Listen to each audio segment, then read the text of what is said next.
So you can, are you recording? Mm-hmm. Great. You can utilize source material for this, photographic source material, if you'd like. That's not a problem. I'm gonna work a little smaller so that I can do this in that amount of time, all right? If my paper is large, I expect the object or objects to be large, okay? So, like last night, I was eating some gummy bears, and I thought this would be a perfect subject matter for this assignment. And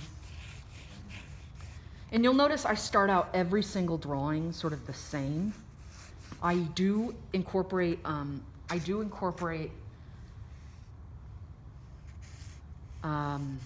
organizational line in every single drawing. And organizational line is the way that I can establish a proper structure and always get it right. So I'll do that lightly.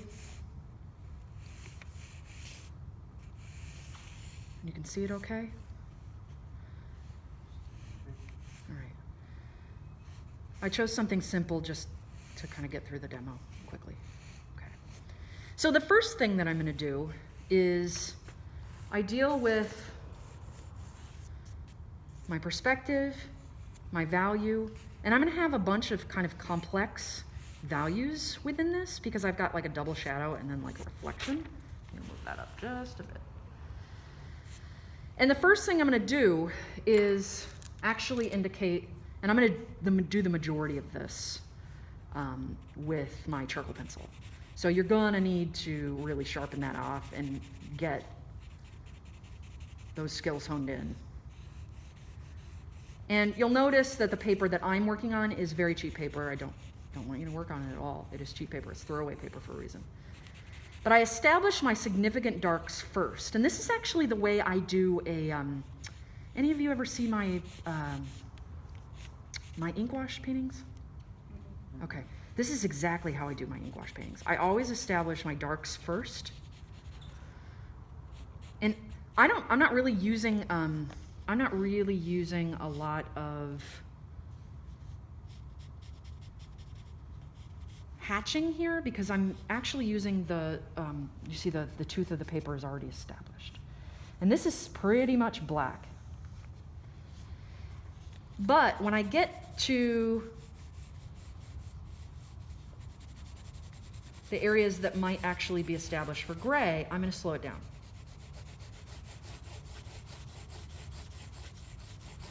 And I'm going to use the edge of my charcoal and successive grazing, I'll call that grazing, in order to render that value. And a lot of you are going to want to move to that. I don't recommend that you use that.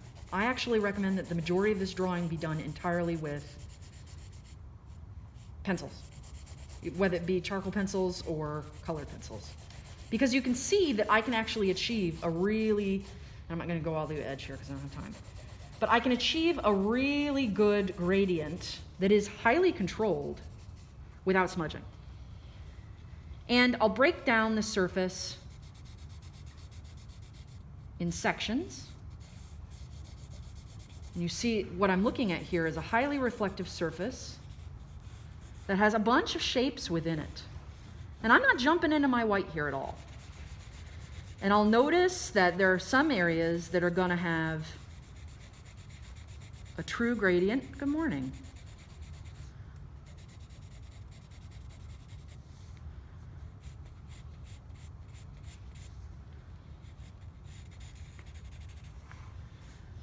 And I have a reflection here from the shadow that might be a very similar value. Don't you kind of wish sometimes that you could do that thing that you do in YouTube where you make it go faster in life? Very much so. Very much so. So what I'm doing is I'm allowing the brown to show through. And the thing about reflective surfaces, and many of you might not choose to do a reflective surface, but the thing about reflective surfaces is that everything in it, as long as you identify it, can actually be broken down into simple shapes. So I'm actually seeing the whole room as a reflection.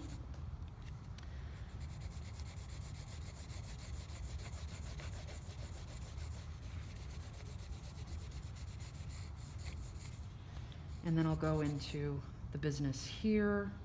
Got some white, which is going to be lighter than this. It's going to overlap though. So whenever you see an overlap shadow,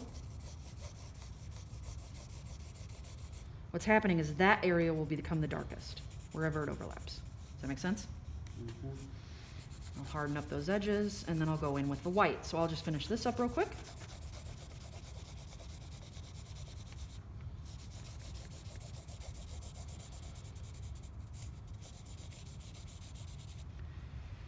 And then I actually prefer charcoal pencil with this, but I'm gonna do and establish my highest lights first.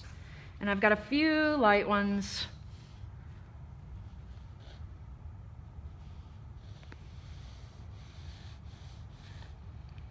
And I break those down in shapes. And I'm not gonna blend them. I don't really need to rely on that. Unless it's a soft edge. So I can actually just use the edge of my charcoal. Put a few highlights.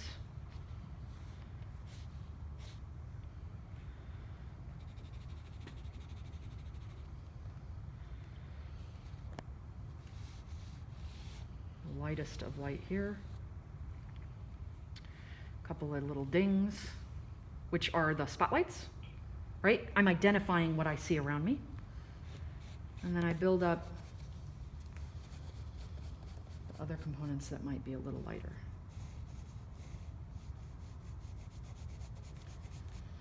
And then I've got a bit of highlight here. Y'all see that? That's such a lovely little, isn't it? It's so nice. The thing is I don't have a lot of balanced contrast in this. So I'm actually going to do a kind of gradient that doesn't actually exist in order to pop this out of it.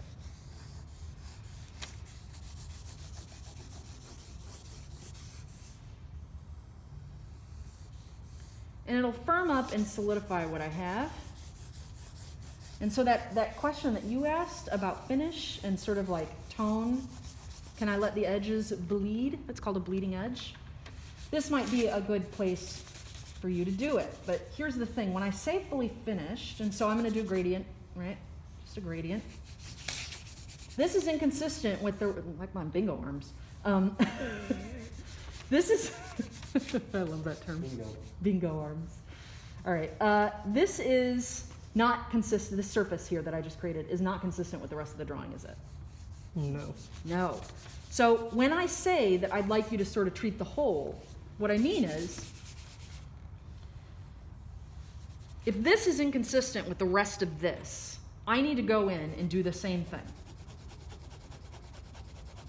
And just take my time to make this consistent with the rest. You see that grays that I'm doing there? It's everywhere else. That homogenizes the surface. And obviously you're gonna go a little slower than me, and you're gonna try to make it really like bleed in. But what that does is that activates the surface in a sort of palatable way. And you see how much more interesting that is than that. That looks like mud, doesn't it? Kind of looks like a mistake. So when you finish a drawing, it is the cherry on top, and you should take great pains to create a surface that is fairly interesting and that honors the subject in a way that allows for the edges to remain hard if they are hard, and allows the edges to get lost if they need to, and that's a lost edge there. So I would probably harden this up, and the source of the shadow is going to be significantly darker than the edge of the shadow, and that'll go on. That'll go on like that.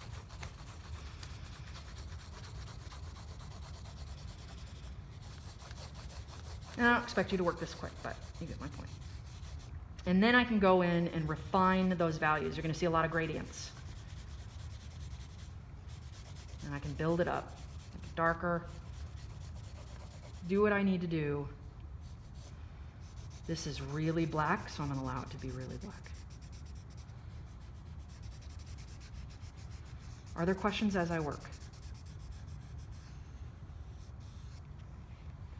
Get the idea? Are there any questions as I work? Nothing at all. Okay, it's a fun activity, and the idea is that you're trying to increase the volume of the thing that you're looking at, and you're really rendering everything while honoring an already established value. Okay, you can cut.